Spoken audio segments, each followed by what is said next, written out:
பார்வதிக்கும் ஆதிவழி கையில அந்த பகவானுக்கு பார்வதிக்கும் பாத பணிவிடைகள் நடத்துவாரா அவனை நடத்துகின்ற வேளையில ஆதிபராசக்தி அம்மா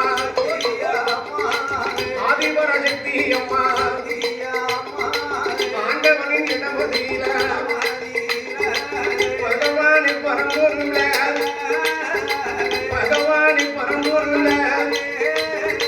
பார்வதியா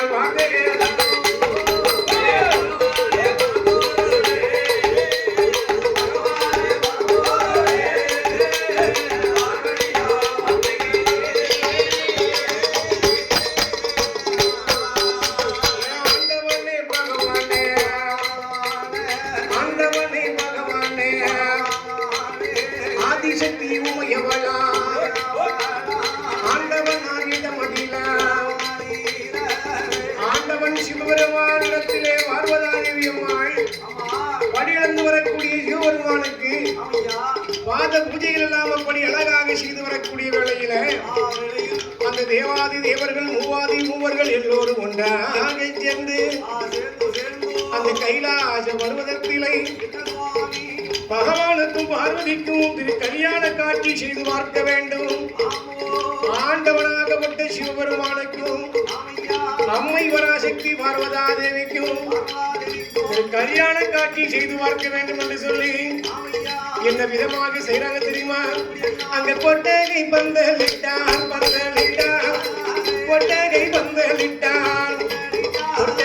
பந்தலிட்டான் புலமையது போட்டார்கள்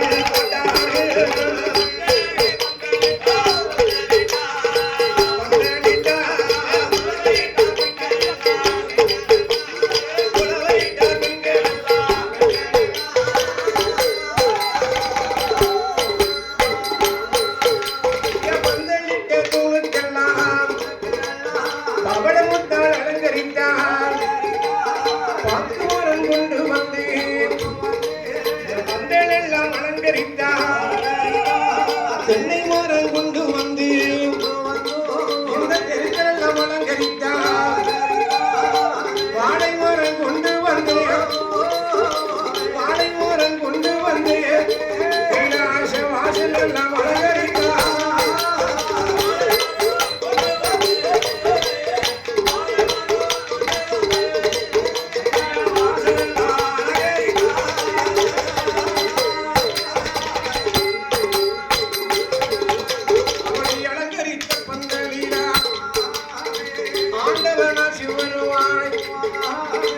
அழகாக அலங்கரித்து ஆதி கைலாச பர்வதத்திலே ஆண்டவனாகப்பட்ட சிவபெருமானுக்கும் ஆதிபராசக்தி அம்மை பார்வதா தேவிக்கும் கைலாச பர்வதத்திலே திரு கல்யாண காட்சி நடத்தி பார்க்க வேண்டும். அந்த ஆதி ஒன்றுவழி கையிலே பகவானுக்கும் பார்வதிக்கும் திரு கல்யாண காட்சி செய்து பார்க்க வேண்டும் என்று சொல்லி அந்த தேவர்கள் மூவர்கள் எல்லாரும் ஒன்றாக சேர்ந்து ஆண்டவனார் பகவானுக்கு அப்படி என்ன எப்படி விதமாக செய்து வராங்க பாருங்க. அழகாக கொட்டகை பந்தலிட்டு குளவையிட்டார்கள் பெண்கள் எல்லாம். அப்படி குளவையிட்ட தாய்மார்கள் அந்த பந்தலிட்ட தூணுக்கெல்லாம் பந்தலிட்ட தூணுக்கெல்லாம் பவள முட்டால் அலங்கரித்தான். வாக்கு மரம் கொண்டு வந்து பந்தலெல்லாம் அலங்கரித்தான். தென்னை மரம் கொண்டு வந்து தெருக்களெல்லாம் அலங்கரித்தான். வாழை மரம் கொண்டு வந்து கைலாச வாசல் எல்லாம் அலங்கரித்தான். கண்ட இடங்களெல்லாம் அப்படி கருமகளை நாட்டுவாரான். தூணுக்கு தூணாக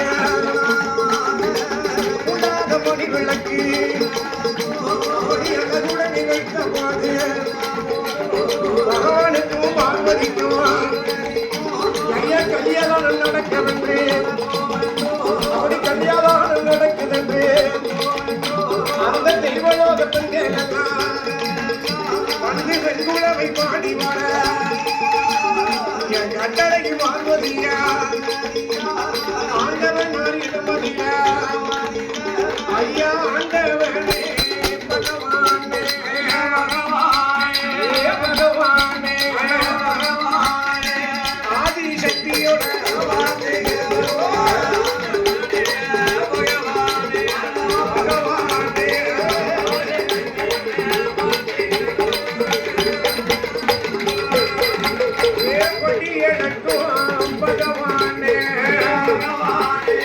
பார்வதியாரோட